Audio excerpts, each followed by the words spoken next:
Qui peut prétendre à la RDH? Eh bien, c'est pour les personnes âgées bénéficiant d'une retraite du régime général. Il existe cependant des aides équivalentes pour les personnes âgées appartenant à un autre régime de retraite. Pour les personnes âgées ayant besoin d'une aide pour les repas, pour l'entretien du domicile, pour des travaux d'aménagement de la maison en fonction de leur handicap. Souvent affaiblie par une hospitalisation, la personne âgée a besoin d'une véritable assistance. Une fois de retour à son domicile, pour les gestes quotidiens, la toilette, le repas, le ménage, les déplacements. Ainsi, la RDH est une aide ponctuelle allouée par certaines caisses d'assurance retraite pour pallier à ses besoins spécifiques.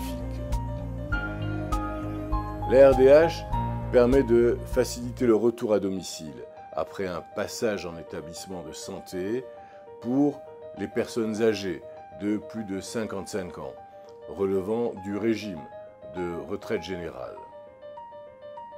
Cette prestation est ponctuelle, elle est limitée à 3 mois.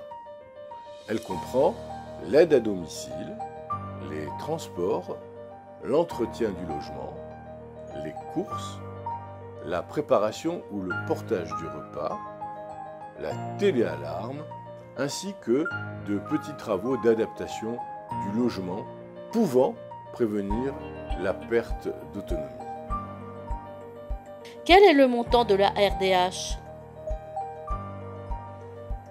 Le plan d'aide personnalisée mis en place pour la RDH est plafonné à 1 800 €.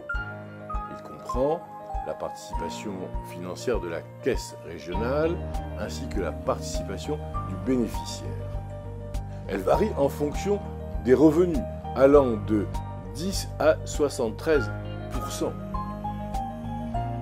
Comment procéder pour obtenir la RDH?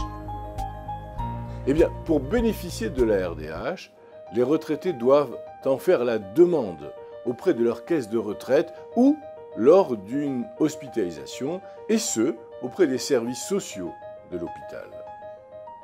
L'aide est attribuée après une évaluation des besoins lors d'une visite au domicile de la personne âgée.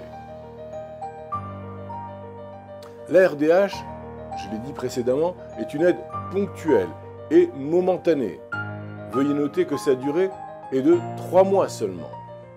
Toutefois, si la personne âgée n'a pas retrouvé son autonomie au terme de ces 3 mois, elle peut bénéficier d'un plan d'aide personnalisé et être évaluée selon la grille Agir pour prétendre à l'allocation personnalisée d'autonomie, c'est-à-dire l'APA, que nous avons traité dans une précédente émission.